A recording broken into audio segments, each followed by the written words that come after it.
So today's episode, we have Chris from FanJoy. He's the CEO of FanJoy. FanJoy, if you don't know, is started off as a merch business, and he does merch for Jake Paul, David Dobrik, and a number of the biggest influencers on the world. And I had a really fascinating conversation with him in the office today, and so I grabbed him and said, hey, I want to talk about influencers. I want to talk about the difference between someone that's famous and someone that has influence. So if you're in the social media space, you're in marketing, you're trying to sell goods, you want to be an influencer like me, this is an important conversation to listen to. Chris, thanks so much for joining. Of course. So I want to dive right in this because we were talking about this yesterday. You're in the influencer, lack of a better word, business. Yes. Here's what my challenge is. I've obviously gone on this journey where I want to be an influencer. And in my eyes, there's a big difference between someone that is really popular, really famous, and then someone that can actually influence people to make a purchase. And you have some of the biggest names on the internet, on your platform. Correct. So how do you decide for that? And what's your kind of view on that? Because I think a lot of people listening are either trying to be influencers or they work in a business where they want to work with influencers. And we don't know what's real, what's fake. How do you even figure this out? Yeah, it's very tough. It's very, it takes a lot of trial and error to really find out like who is an actual influencer with influence.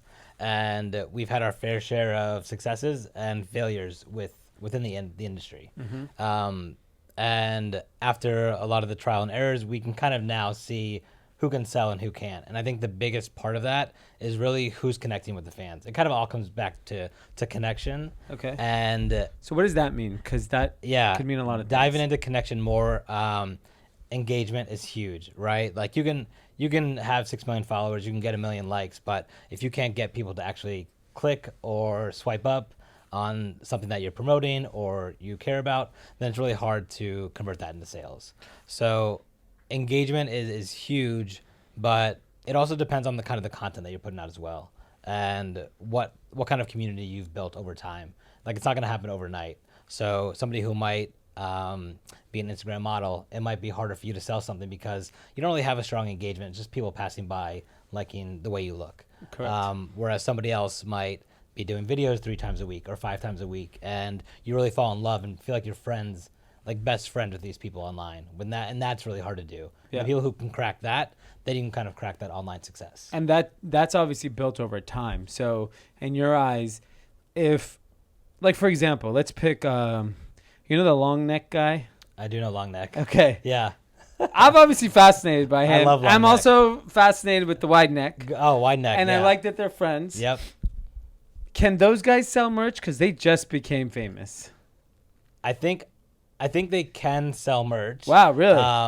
Like some but I think novelty. it's like almost like a flash in the pan kind of merch. Like almost like if you have a neck shirt, you're kind of one of the very few that might know that. Yeah. So there are like small like areas that of people that might become famous or like become famous quickly that can sell something, but it's not a long-term brand that they're building, And right? It's maybe a quick money grab. And so of your clients, who do you think, who's been the most successful?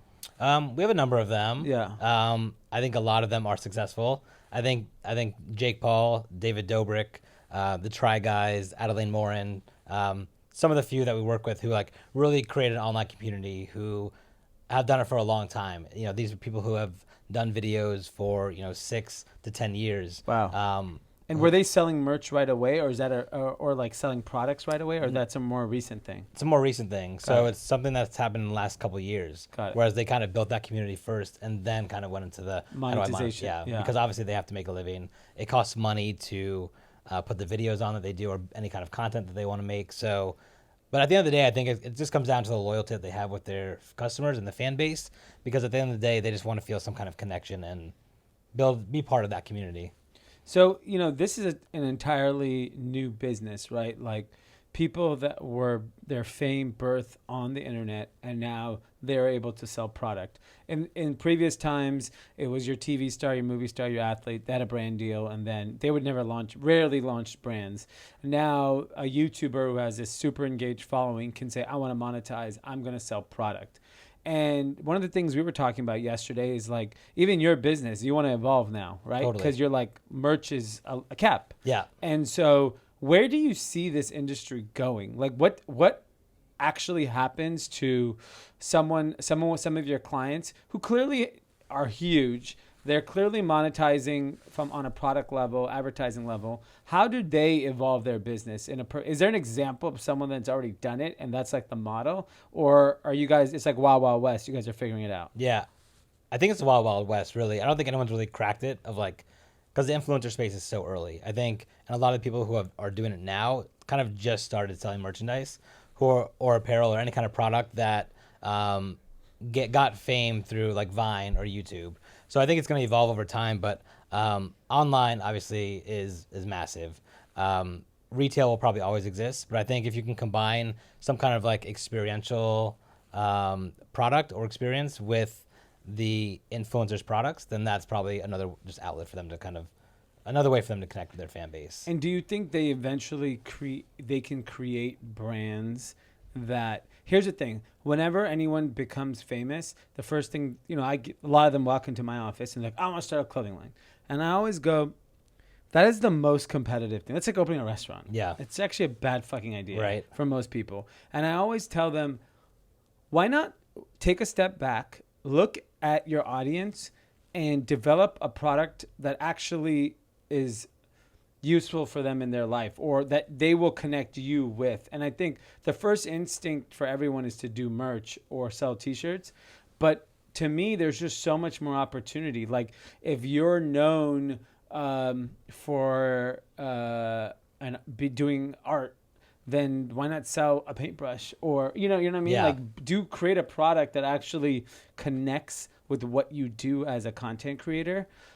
Is it just because it's just easy to execute on apparel that people don't think about that? I think so. Yeah. It's really hard to make a paintbrush. Yeah. Unless you're searching on Alibaba or something. But I mean, there's tons of just companies where you can just slap your logo on something and put it up for sale. Yeah. Same day or next day, which it's good and bad. I think that at the end of the day, it comes down to the quality of the product and how it relates to kind of your story and how you can put yourself into the product. Otherwise, it's not gonna resonate with the fan base. And so people who support you. Yeah. And so if you work at a brand or you work at a company that is looking to work with influencers, you clearly have like a knack at this point to identify. We mentioned some names and you're like, oh, they can't sell product. How do we figure it out? Because all I hear about is you can buy. I mean, in my own office, everyone's buying likes and views and comments and like I'm just like, oh my God, everybody's fake.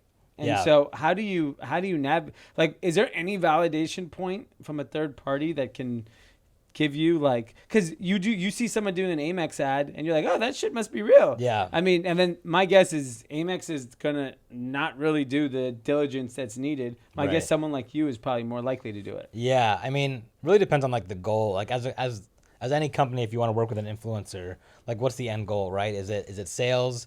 Is it just brand awareness? Is it just perception of working with somebody? Got it. So at the end of the day, it all comes back to data, right? It's like how many click-throughs are they getting? How many swipe-ups are they getting? If they tell you they're getting X amount of impressions, what does that do for your brand? Like if your goal is to sell product and they can't drive people, then don't do the deal. Like, and is it common for content creators to share their insights? Like if I wanted to know, if I want to see your insights, are they comfortable with that? Is that an okay question? We don't get a lot of pushback on it, especially if you have that data. Or if you have the ability to show the opens of a swipe up or some mostly on the opens. I would say Instagram is by far the biggest driver, especially when it comes to influencers and brand plays. So if they're scared to show you that data, then there's probably hiding something, right? They're probably not getting the click-throughs that they're saying they're getting. So it doesn't hurt to ask. Got it. In life. Yeah, exactly. About anything, just ask. And because I think a lot of people, when you see 15 million followers, you just assume that like everything is working. The swipe ups to this, to that. And the reality is like, and we've done deals with those types of people. And we're like, damn, we sold like 4 shirts. Yeah. And it's like that reality check happened a little too late. Right. Where the money was already sent. And so I think it's just interesting how you're going to navigate it. And like, I guess the asking is the best. So you should ask for swipe ups. Ask for swipe ups. Ask for Snapchat is obviously still a big platform. Oh, it is. Yes. Okay, so I'm Yeah. sleeping on that. I Yeah. gave up on it. Yeah, and it's probably very underpriced right now as well for ads. Got it. So story ads on. So on Snapchat. do you guys? So your creators are still using Snapchat? Yeah. And is that just a younger audience for the most part? Definitely. Got it. Yeah. And men and women. Men and women. Got it. Mainly women. I think. Really? I think mainly because a lot of our clients are more female focused, or just tends to be 16 to 18 female skewed. It's female for us. But it could be men for, a different influencer or someone of influence. I have another question. So I'm sure you guys have experienced this with your creators. All these changes in an algorithm on Instagram, I look at like my insights and I see on a post sometimes says 5,000 people reached. And I have roughly, call it 19,000 followers. Why did it only reach 5,000 people? What the fuck is going on? Yeah, I mean, they want you to pay to play, right? Yeah, so for these really famous people, is it the same thing? It's just not reaching their entire demo, or they see more because their engagement is so bananas. I think it's about the engagement, but also about the content, right? If it's gonna get shared a bunch of times, it's gonna reach more people. So that's why long neck and wide neck get so many views, because people find it funny or interesting or whatever they find it, and they're sharing it with their friends. So if you can make something that's likable by a massive amount of people instead of just like your target community. So shareable content is like a good kind of baseline of like, would people share this? absolutely. Yeah, because like a picture of myself, no one's gonna share.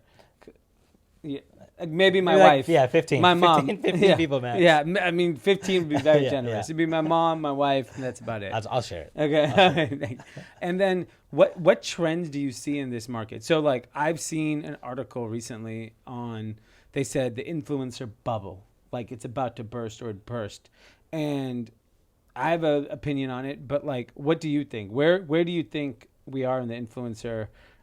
Because of all the fake kind of data, a lot of companies are scared of it, but I still think it's the most cost-effective way to reach the most amount of people possible. Totally. What's your kind of take on it? Yeah, I mean, I think you've seen over the last couple of years, the strong survive, the strong kind of come out on top. So probably just start seeing more of the influencers or the YouTubers start to become like mainstream celebrities, where TV, which is also weird to like talk about TV, we'll start like covering them, or just like the Netflixes of the world and the Hulus will start picking up shows around them, and they've already started to do that. Got it. So I think that's a good route of just seeing the trend and seeing where they were 2 years ago to where they are today.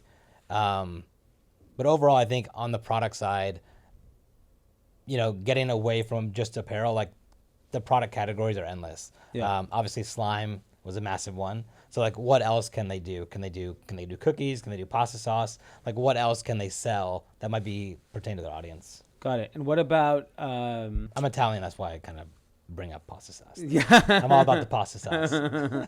What about? Where do you see the industry evolving in terms of platforms? Like, obviously today, Instagram, would you say is the most important, or do you think YouTube is more important? I think Instagram is the most important currently, especially for selling product.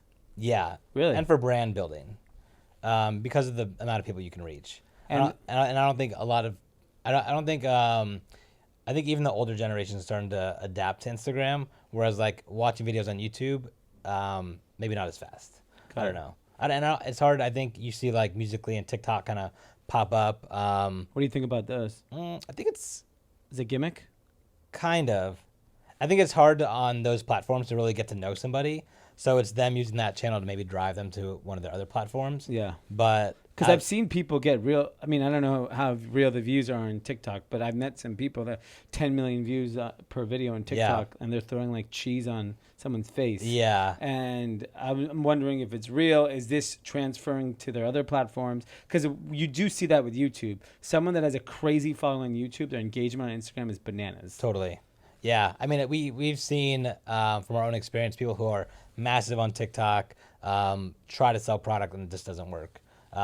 Mainly because they're not as strong in the other platforms, where we know predominantly if you're on Instagram and you have a massive reach on Instagram, you'll probably be able to sell more products than just on TikTok. So I think it's also like as an influencer, like you need to balance out kind of where you're promoting and or just where you're posting and kind of try to build each platform to be somewhat meaningful and drive I don't know some kind of engagement. That's worthwhile. different. You need to really segment out your content and, Totally. and have a different purpose for each platform. Yeah. And are these creators that thoughtful? Or are they just doing shit and just throwing it up? Or are they like actually thinking about it? I think a little bit of both. Okay. Yeah, totally.